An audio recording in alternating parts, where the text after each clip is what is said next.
Hey guys, what's going on? Chemistry here. Today I am going to show you how to make a bass for dubstep. Obviously there's no one size fit all, but I'm going to show you a pretty generic wobble bass, of course.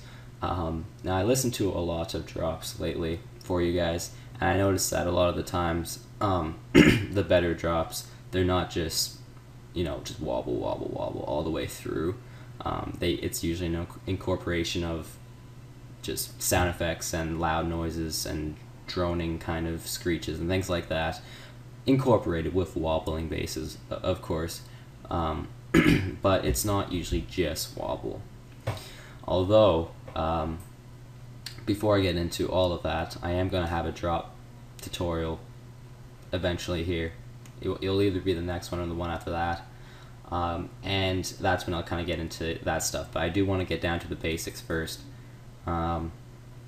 And that is just the wobble bass. I need to get you guys all to know how to do that. Now I was going to use Massive.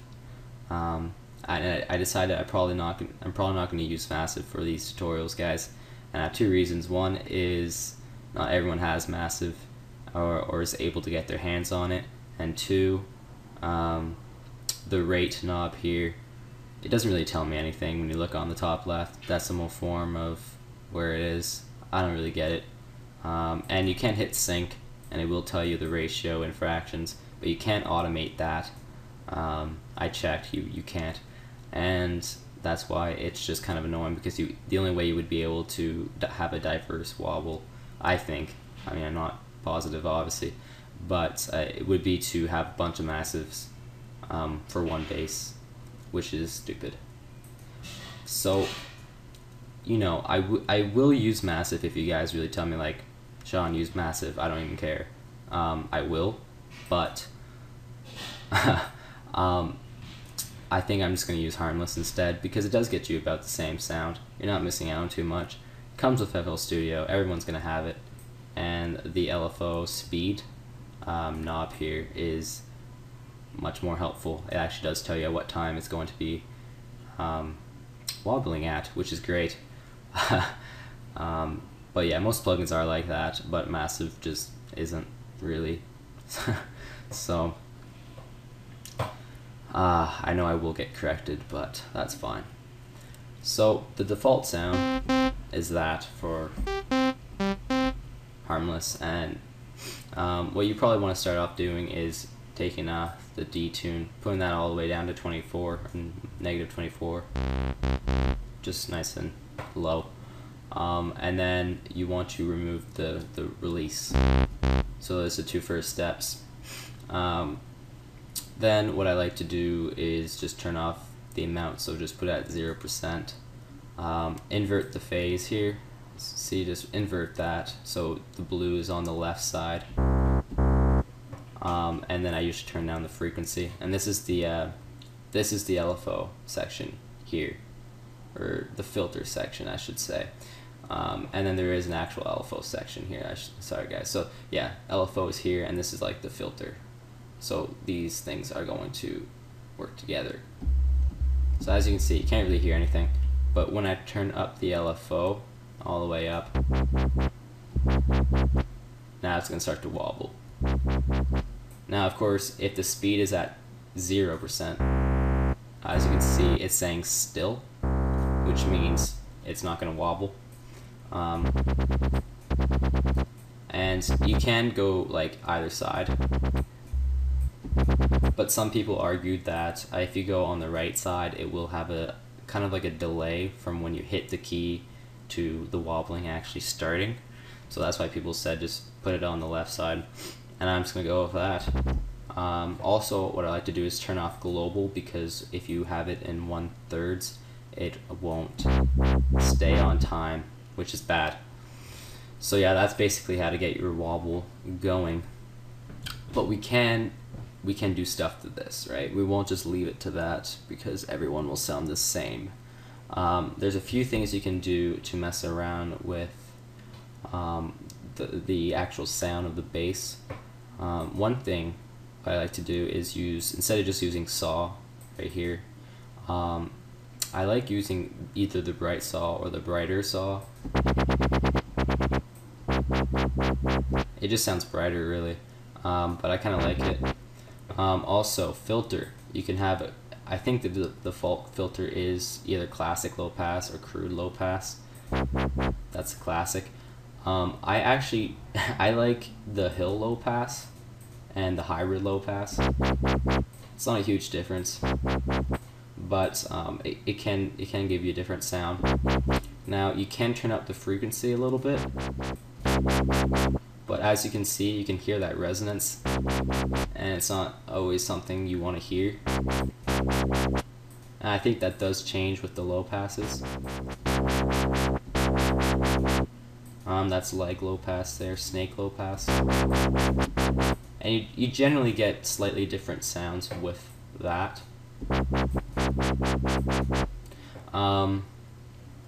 There's also effects that is built in with Harmless. As you can see here on the bottom right, you can turn on the distortion. Really just makes it louder in my taste. I don't usually add too much distortion because I'm going to add more. So yeah, that is going to be preset 1. So I'm going to go here, save preset as, and then I'll just, I guess I can put in the bases folder. I think that would make sense, wouldn't it? Wobble 1. There. And I'll send you guys that in the link down below in the description, but there will be a link. So what I'll do now is I'll link that to the mixer. There it is. And what we can do is there is bit crushers we can add, which is going to give us more of a unique bass instrument, which is what you guys want, I'm sure. So this is Homicide. I use it for hardstyle, but it is a all-around good bit crusher.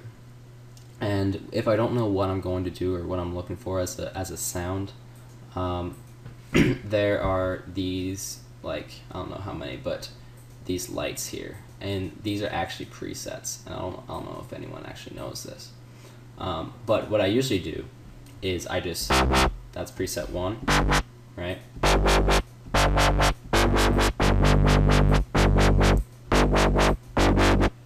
It's really not giving us a different sound. Right, so you can see it's kind of changing, but sometimes it will be more obvious than others. But just find a preset that you kind of like, and then what I usually do is I just go from there. I should probably mention though, not everyone's going to have Homicide, which is almost contradicting what I said earlier about Massive. But see, the thing is, Homicide as a bit crusher isn't really necessary, although I do encourage you guys to get it, and I could leave a link down below for the website or whatever. But Camel Crusher is also a decent bit crush, and it is free, I do believe. It's kind of like a simpler version of Camel Fat, but for some reason I like Camel Crusher more.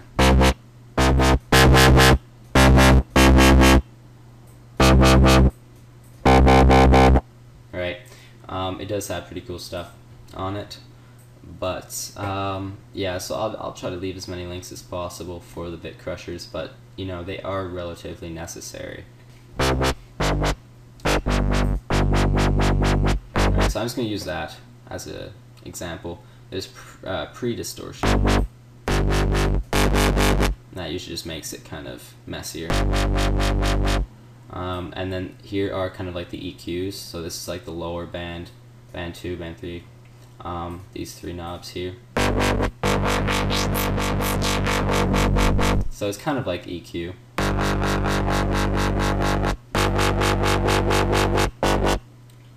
You can change the kind of oscillator, if you will, of each band, which is down here on the red section. This is porridge, but you can change that, and there's so many, and then you can change the type it is. There's standard, XXX, and odd. So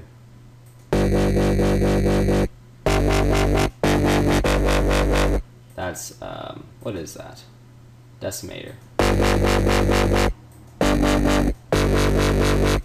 Which I kind of like for this.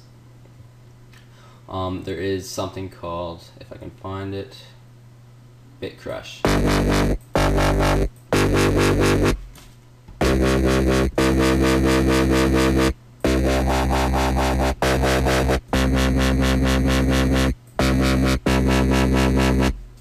And yeah, so that's just one example of what you can do with these bit crushers, and it will change your bass.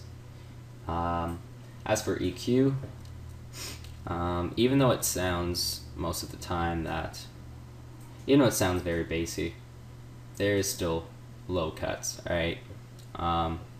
It is usually quite clean, and people who just don't cut off the low bass at all, I find they sound pretty unprofessional because it just sounds so messy. Good and dirty, but just messy, in my opinion. So the amount you cut off in the low ends is up to you, but I would consider at least like 35 hertz at the bottom. I'm gonna cut off like 60 hertz.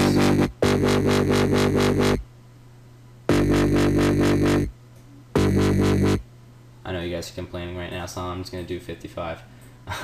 And then what I do is I open up another parametric EQ, and then I'll just turn off, or not turn off, but boost 70 hertz of, not 70 hertz, but, oh yeah, 70 hertz.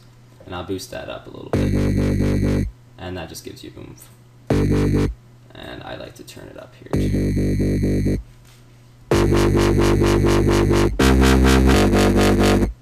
That might get a little loud, so you do want to turn that down.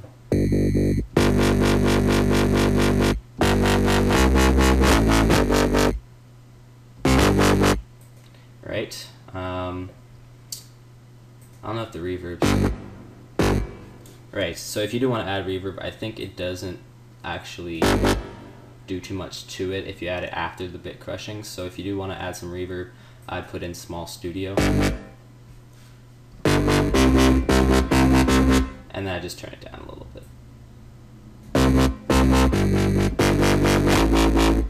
And I think that makes it sound more real. But yeah, I won't do too much more to that. I think it sounds alright. I think Tile Bit Crusher, that's another one for dubstep. And it basically does what the Decimate thing here did on Omnicide. This is free as well, so I could leave a link in that. But I think, I mean, you don't really need it, but I say guys, just get Omnicide because it can basically do what all these bit crushers do on its own, because it's just so wide, really. So yeah, I'll leave a link for Omnicide because I think that would really help you guys a lot. Alright, so now we're going to go into the speed, the rate of the LFO. Alright, let's see. I am using the project file, which I'll put in the description, the updated one. LFO, you can just put it where you probably want to have it, like kind of a base point. And for me, I'm going to put it at 302. So it's going to be like 1/3. It's going to sound like that. Right click on that and then create an automation clip. And now, as you can see, it's pretty low. What you can do is just zoom in like this, right? And then if you put your mouse over, it says 10%. Okay, so now we know that 10% equals 302. So if we put it down to, let's say, 5%, let's see where it is, the speed knob. The speed knob is around like 132 or so. If you put it at 2%, it looks to be at like barely 1. So 1 must be like 0%. And we can always test this, but you kind of have to look at the line here, because what this line is it's basically just a translation of basically just automating this speed knob, and I'll show you. The lower it is, the faster it goes, and the higher it is, the slower it goes. The wobble, I mean. So I'll just make a wobbling bass here pattern, and that's 1 right now, so 0%, so it's pretty fast.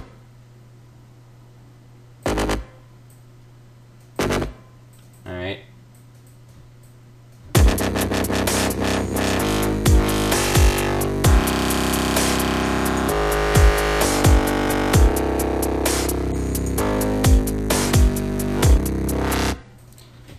So as you can see, as it's going through that line, the wobble is actually changing. So I'll get you guys to look at the speed knob, see if I can. Alright, so just pay attention to the speed knob, because this speed knob is controlling the wobble. And as it goes through that line, it's going to change the wobble speed.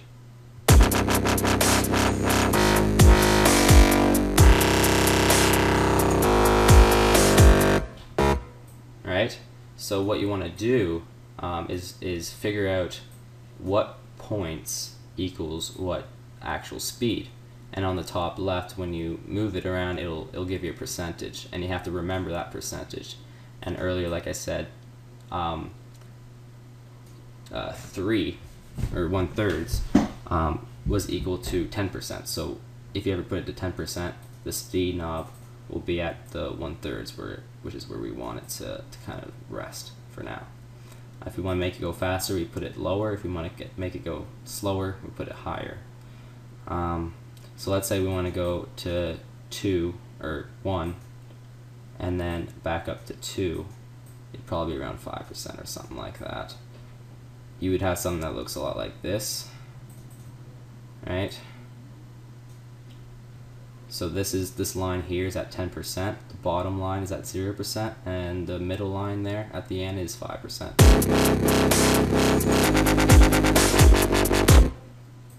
So yeah, makes sense, right? And if you look at the speed knob,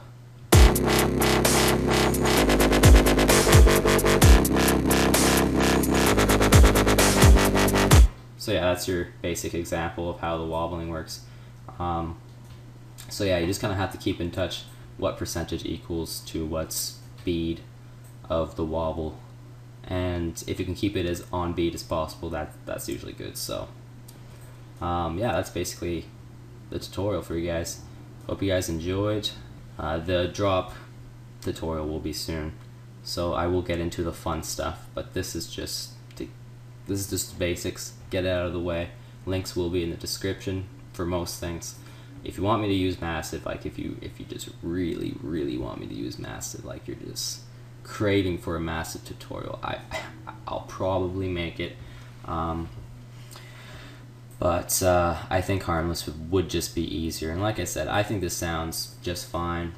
And this is just about the sound you'd get with massive anyway. So yeah, that's the tutorial for you guys. Hope you guys enjoyed, and stay tuned for the next tutorial. Will be out soon.